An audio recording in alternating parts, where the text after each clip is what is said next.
First off, how long ago was your webcam business?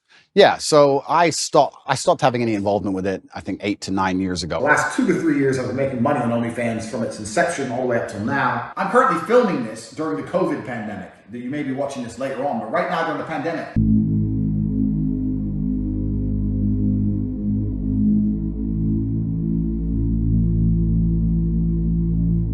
And I ended up opening a webcam company where girls would sit on a laptop and they would talk to guys on the internet for money. That's what they would do. It's like, you know what? Fuck it. I'm taking over. So what I did is I unplugged their keyboards and plugged a new one in from me behind the screen. So the chicks would sit there and hit a keyboard that wasn't plugged in. And me and my brother, and eventually some staff I trained, would do all the talking. The girls would sit there fully clothed or a bikini. The girls were just pure, just famoosers, just laughing and doing this, their titties out. One, I intimately understand the relationship between men and these websites. And they were talking to fucking ice cold hustlers. We were taking their money, all of it. I've had and seen men give away their life savings to girls they'd never met.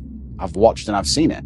They'd come and say, well, what kind of, bro, all of it. We were fucking milking them dry. And I actually think a lot of the insights I give. I had these guys selling their houses, life savings, loans, all of it to me. Give me it all. A lot of the things I tell the world about the male mental health crisis. You'd have a guy. Feel bad or no? Fuck no. To give a solitary fuck. About men being so constantly lonely. We got to the point where we had these guys falling in love with my models. Serious, big time in love, right? Sending crazy money. And they were convinced they were going to meet the chick. This is almost where I kind of felt bad. About how important it is to build yourself into a high value man. Because they were like, can we meet? I've sent you $200,000.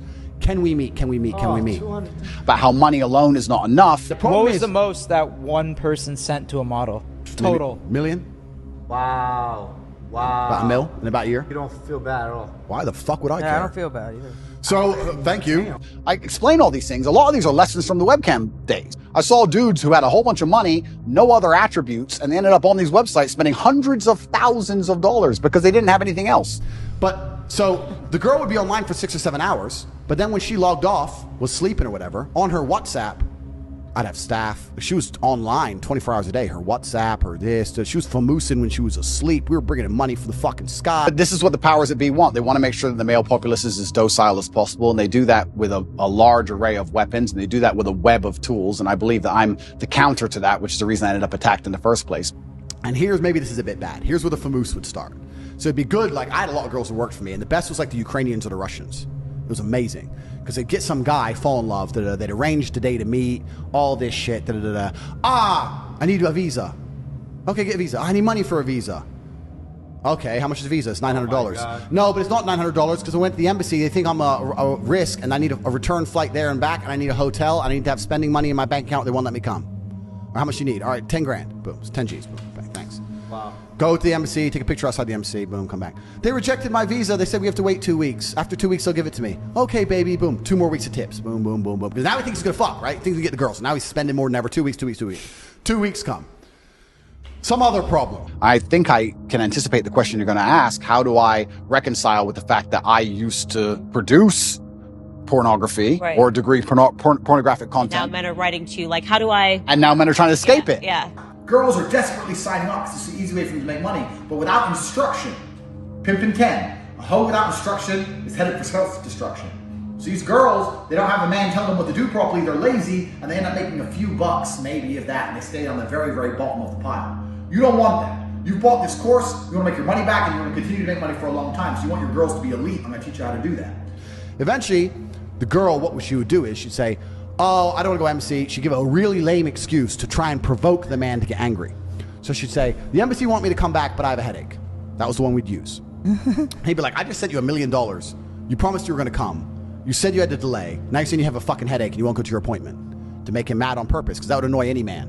And then, that's what we needed. We needed a little trigger. And we go, why are you being aggressive? I'm not being aggressive, but you're not serious, da-da-da. And then we'd say, but you know what? I really like you, and I'm flying to the other side of the world by myself, and now you're being aggressive, and now I'm intimidated. And we'd flip it on him, saying, well, now you're being scary. No, I'm not being scary, but you know, it's your appointment. You're supposed to go, yeah, but I feel sick, and you don't even care. Female bullshit. Female bullshit. And flip it on him. Flip it on him. And he'd get fucking furious, because we were really good at playing fucking... both sides. poking him to the point where you go like, you're a fucking scammer, you fucking scam me, get really mad. I can't believe you think I was a scammer, I was gonna come, I went to the embassy, you're a fucking liar. You should avoid, if you're a dishonest person, if you lie, if you're gonna deceive me, it doesn't matter if you're a man or a woman, I don't want to have anything to do with you. The guy would get pissed off, right, and leave, stop tipping her, stop coming to her. But for these men, that's the only chick in the world, the only hot chick in the world who talks to him. Maybe it takes a week, maybe it takes 2 weeks, maybe it takes 3 weeks. He's in bed at night, alone, jerking off, looking at her old videos and pictures, watching her stream again from another account so she can't see it's him, sitting there going, maybe she was gonna come. Maybe I just got too mad when she had a headache. Maybe I should have been a little bit more patient and she would have been my girlfriend. And 100% of the time, in less than 3 months, they'd be back with an apology, a brand new pile of money, and the cycle would repeat. We fucking killed the game. Millions of dollars a week. And it was not just because I had beautiful girls. It's not because webcam is easy. It's because I am a genius. And I put together an apparatus of genius behind the avatar of beauty. And we fucking conquered the internet. It's all massively hypocritical.